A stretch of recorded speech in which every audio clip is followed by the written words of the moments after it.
sertaku, karena Tuhan semua diperbuatnya baik itu, karena Tuhan semua diperbuatnya baik itu.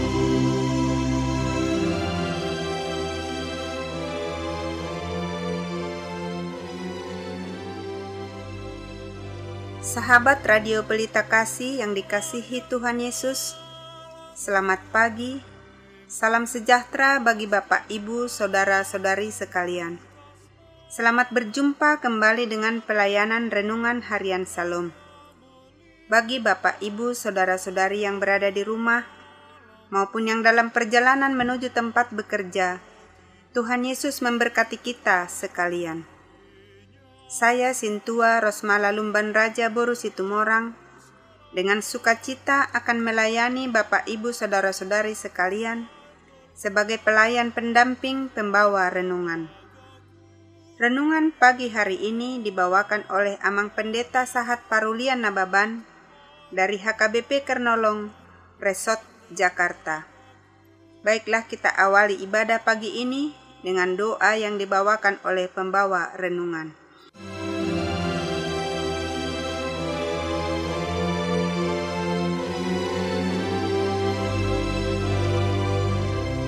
Marilah kita berdoa.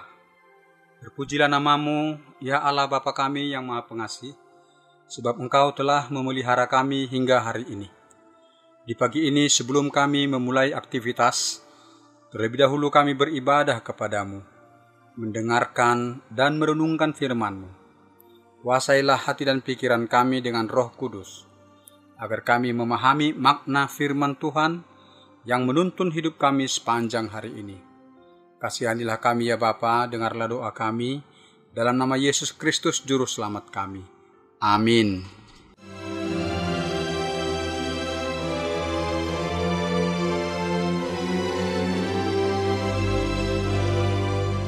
Bapak, Ibu, Saudara-saudari yang dikasihi Tuhan Yesus Kristus, yang mendengarkan siaran Radio Pelita Kasih pada pagi hari ini, renungan bagi kita hari ini tertulis dalam Ibrani pasal 11, dimulai dari ayat 32 hingga ayat 40.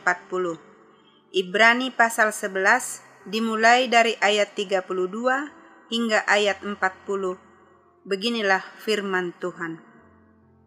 Dan apakah lagi yang harus aku sebut? Sebab aku akan kekurangan waktu, apabila aku hendak menceritakan tentang Gideon, Barak, Simson, Yefta, Daud dan Samuel dan para nabi, yang karena iman telah menaklukkan kerajaan-kerajaan, mengamalkan kebenaran, memperoleh apa yang dijanjikan, menutup mulut singa-singa, memadamkan api yang dahsyat. Mereka telah luput dari mata pedang, telah memperoleh kekuatan dalam kelemahan, telah menjadi kuat dalam peperangan, dan telah memukul mundur pasukan-pasukan tentara asing. Ibu-ibu telah menerima kembali orang-orangnya yang telah mati, sebab dibangkitkan. Tetapi orang-orang lain membiarkan dirinya disiksa, dan tidak mau menerima pembebasan, supaya mereka beroleh kebangkitan yang lebih baik. Ada pula yang diejek dan didera, bahkan yang dibelenggu dan dipenjarakan. Mereka dilempari, digergaji, dibunuh dengan pedang. Mereka mengembara dengan berpakaian kulit domba dan kulit kambing, sambil menderita kekurangan, kesesakan dan siksaan. Dunia ini tidak layak bagi mereka. Mereka mengembara di padang gurun dan di pegunungan, dalam gua-gua dan celah-celah gunung. Dan mereka semua tidak memperoleh apa yang dijanjikan itu, sekalipun iman mereka telah memberikan kepada mereka suatu kesaksian yang baik. Sebab Allah telah menyediakan sesuatu yang lebih baik bagi kita, tanpa kita mereka tidak dapat sampai pada kesempurnaan. Demikianlah firman Tuhan, dan yang menjadi ayat pembimbing bagi kita adalah ayat 36 dan 37. Ada pula yang diejek dan didera, bahkan yang dibelenggu dan dipenjarakan. Mereka dilempari, digergaji, dibunuh dengan pedang. Mereka mengembara dengan berpakaian kulit domba dan kulit kambing, sambil menderita kekurangan, kesesakan, dan siksaan.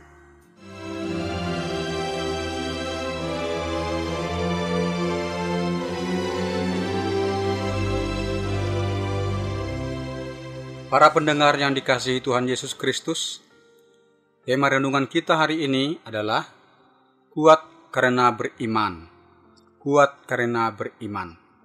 Tema ini berpedoman ke ayat 36 dan ayat 37 yang mengatakan, ada pula yang diejek dan didera, bahkan yang dibelenggu dan dipenjarakan. Mereka dilempari, digergaji, dibunuh dengan pedang. Mereka mengembara dengan berpakaian kulit domba dan kulit kambing, sambil menderita kekurangan, kesesakan, dan siksa. Para pendengar yang dikasihi Tuhan Yesus Kristus, surat Ibrani adalah surat penggembalaan yang dikirimkan salah seorang rasul kepada jemaat Kristen Yahudi di perantauan di luar kota Yerusalem. Penulis tidak menyebut dengan jelas nama kota di mana jemaat itu bertumbuh dan berkembang. Tetapi kita dapat memahami bahwa pengaruh lingkungan sangat mempengaruhi kehidupan kerohanian atau kekristenan warga jemaat. Pertumbuhan kekristenan jemaat begitu lamban. Meski mereka sudah lama dalam kekristenan, tetapi kemampuan mereka untuk menerima pengajaran kekristenan masih pada asas-asas dasar kekristenan, sehingga mereka belum mampu menjadi pengajar bagi orang yang baru percaya. Tentulah hal kelambanan pertumbuhan rohani itu merupakan hal yang mencemaskan. Tetapi hal yang lebih mencemaskan lagi yang terjadi dalam jemaat Ibrani adalah adanya beberapa warga jemaat yang telah meninggalkan persekutuan ibadah jemaat. Mereka tidak datang lagi untuk beribadah, tidak datang lagi untuk mendengarkan firman Tuhan atau pengajaran Injil. Jika seseorang tidak lagi mementingkan untuk mendengar dan menghayati firman Tuhan, tentulah hal itu berpengaruh terhadap keimanan mereka. Iman mereka akan rapuh atau lemah. Mereka akan mudah kalah dalam pencobaan atau kalah dalam menghadapi penderitaan. Bahkan ada dari antara warga jemaat yang telah murtad atau menyangkal iman kekristenannya. Mengapa ada dari antara warga jemaatnya meninggalkan persekutuan ibadah dan ada yang menyangkal imannya? Mungkin hal itu karena mereka mengalami banyak tekanan, kesukaran, dan penderitaan dari orang-orang di sekitar mereka yang memusuhi kekristenan, atau juga penganiayaan yang datang dari pihak penguasa, dari Kaisar Romawi yang menentang kekristenan. Para pendengar yang dikasihi Tuhan Yesus Kristus, sejak awal pertumbuhan kekristenan yang dicatat dalam kitab Kisah Para Rasul, orang-orang percaya kepada Yesus Kristus dan juga para rasul mengalami banyak tekanan dan penganiayaan dari pemimpin agama Yahudi, dari orang-orang Yahudi yang membenci nama dan ajaran Yesus Kristus, dan juga dari penguasa yang jahat.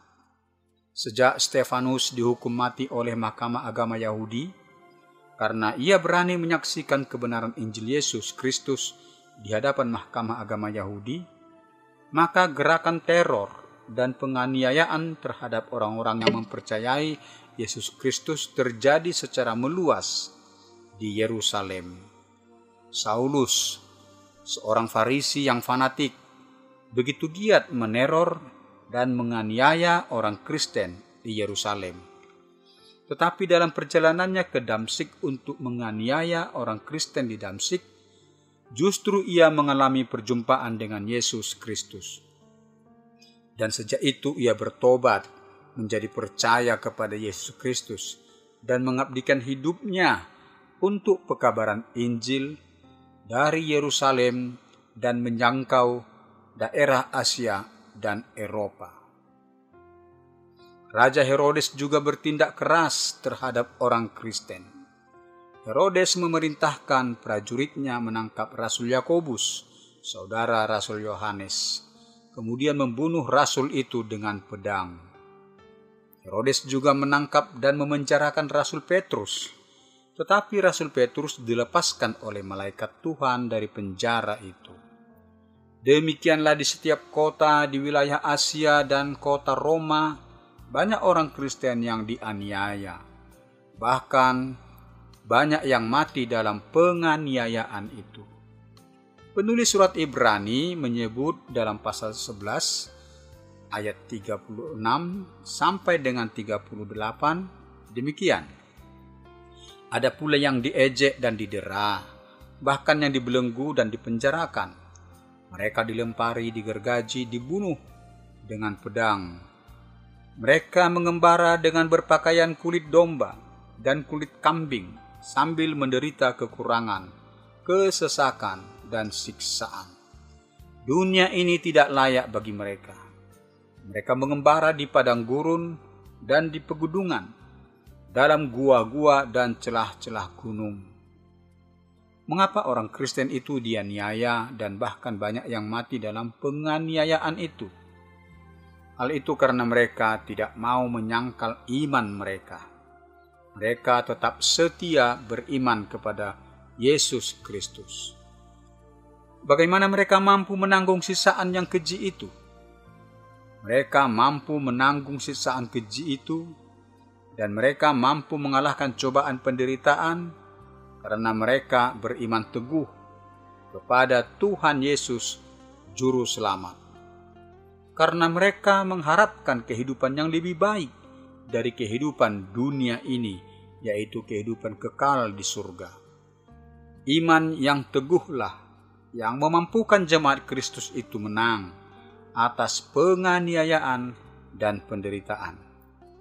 Para pendengar yang dikasihi Tuhan Yesus Kristus, apa manfaat kesaksian iman para martir di masa abad pertama atau di masa awal pertumbuhan gereja itu bagi kita di masa modern sekarang?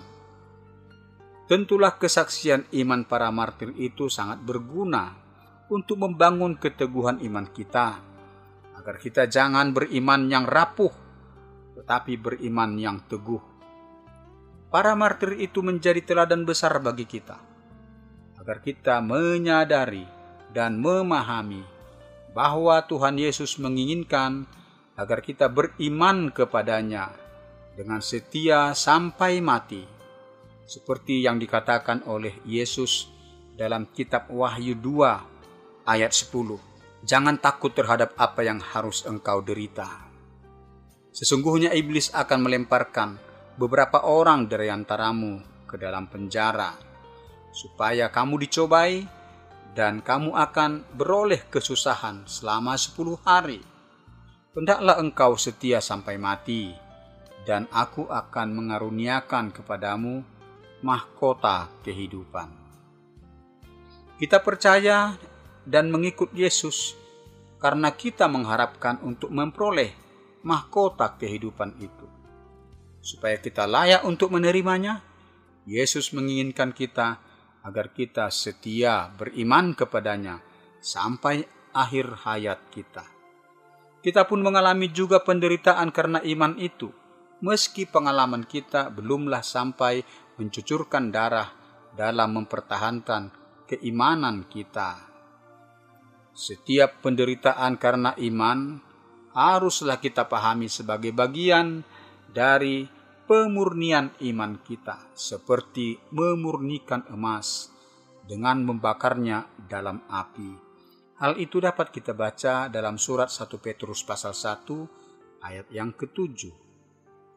Agar kita dapat tabah Kita harus membangun persekutuan yang teguh kepada Yesus Kristus, sumber kekuatan kita, dan membangun pengharapan akan kehidupan yang kekal. Hendaklah kita senantiasa mengingat dan menerapkan ajaran Rasul Petrus dan Rasul Yakobus. Rasul Petrus mengatakan, "Lawanlah si iblis dengan imanmu yang teguh." 1 Petrus 5 ayat 9. Rasul Yakobus mengatakan, "Karena itu, tunduklah kepada Allah dan lawanlah iblis, maka ia akan lari daripadamu. Mendekatlah kepada Allah dan ia akan mendekat kepadamu. Mari, bangunlah imanmu yang teguh, jadilah sebagai pemenang." Demikian renungan bagi kita hari ini. Tuhan Yesus memberkati kita sekalian. Marilah kita berdoa. Terpujilah namamu ya Allah Bapa, karena Engkau telah memberikan firman-Mu bagi kami pada hari ini. Firman-Mu itu menuntun hidup kami. Kami harus membangun iman yang teguh dengan beribadah kepadamu dan mendengar, menghayati firman-Mu. Dengan iman yang teguh kami akan mengalahkan pencobaan dan tipu daya iblis, dan kami setia kepada Yesus Kristus sampai akhir hayat kami. Ya Allah Bapa, berkatilah kami bekerja hari ini untuk mencari nafkah hidup kami, agar kami memperoleh berkat-berkat-Mu melalui pekerjaan kami untuk kesejahteraan hidup kami. Agar dengan berkat yang Tuhan berikan, kami juga menjadi saluran berkat bagi sesama yang sangat membutuhkan bantuan kasih. Engkaulah sumber keselamatan bagi kami, menjauhkan kami dari mara bahaya dan dari penyakit. Kami juga mendoakan sahabat Radio Pelita Kasih dimanapun mereka berada. Tuhan senantiasa memberkati mereka yang mendengar firman-Mu, sehingga mereka percaya kepada Tuhan Yesus Kristus dan mereka beroleh keselamatan. Berkatilah mereka agar berhasil dalam pekerjaan mereka. Berilah penghiburan bagi orang yang berduka agar mereka menang atas pergumulan hidup dan bersukacita memuliakan nama-Mu. Berilah kesembuhan bagi orang yang sakit agar mereka bersukacita bersyukur kepadamu. Berilah pertolongan bagi orang yang kesesakan agar mereka menang atas pergumulan kehidupan mereka dan bersukacita bersyukur kepadamu. Berkati juga Radio Pelita Kasih yang Tuhan pakai untuk memberitakan firman-Mu, agar tetap jaya mengudara menjangkau banyak orang yang merindukan sapaan firman-Mu. Dengarlah doa kami dalam nama Yesus Kristus Juru Selamat kami. Amin.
sahabat Radio Pelita Kasih yang dikasihi Tuhan Yesus Kristus, marilah kita mendengarkan beberapa informasi berikut ini. Bila Anda ingin merespon renungan pada pagi hari ini, dapat menghubungi Amang Pendeta Sahat Parulian Nababan dengan nomor telepon 0813 6170 5696. Jika sahabat RPK ingin mendengar ulang renungan ini, dapat mendengarkan melalui YouTube HKBP Kernolong. Renungan Harian Salom ditulis oleh para hamba Tuhan dari berbagai gereja selama pandemi COVID-19 didistribusikan secara online.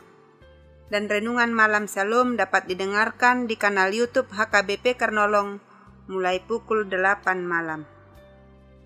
HKBP Kernolong memiliki ruangan serbaguna dan bisa dibagi menjadi 2 bagian. Bagi yang membutuhkan dapat menghubungi 1. Ibu Sinurat dengan nomor telepon 021 390 9785 atau 0813 8614 2835. 2. Ibu Sintua Rosmala Lumban Raja Boru Situmorang dengan nomor telepon 0821 1470 7797. Jam ibadah dan gembala. Sehubungan dengan melandainya virus corona yang ditetapkan oleh pemerintah mulai dari tanggal 10 hingga 23 Mei 2022, ibadah dilaksanakan 3 kali. 1. Ibadah pukul 7 WIB berbahasa Indonesia dilaksanakan secara tatap muka. 2. Ibadah pukul 9.30 WIB berbahasa Batak dan disiarkan secara langsung di kanal YouTube HKBP Kernolong. 3. Ibadah pukul 18 WIB berbahasa Indonesia dilaksanakan secara tatap muka. Digembalakan oleh Pendeta Robert Sonter Pandiangan MTH, Pendeta Sahat Parulian Nababan STH, Bibel Pro Juliani Boru Tarihoran bersama 22 orang sintua dan 9 orang calon sintua. Bagi Anda yang ingin didoakan dapat menghubungi Inang Sintua Hotmatiur Tampu Bolon Boru Manurung di nomor telepon 0878 7547 8383.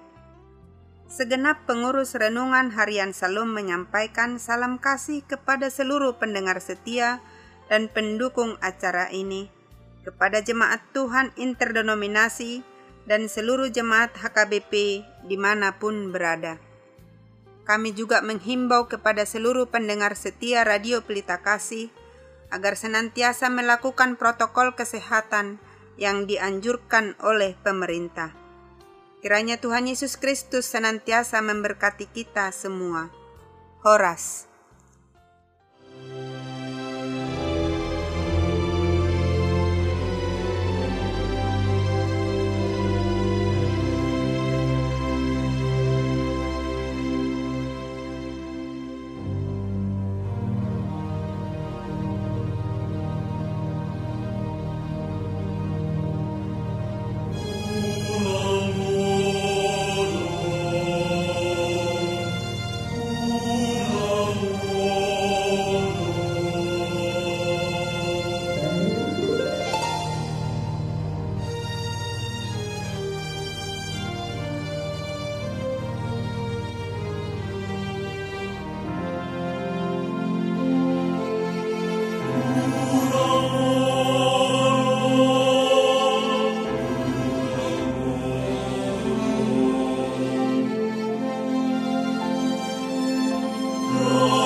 semua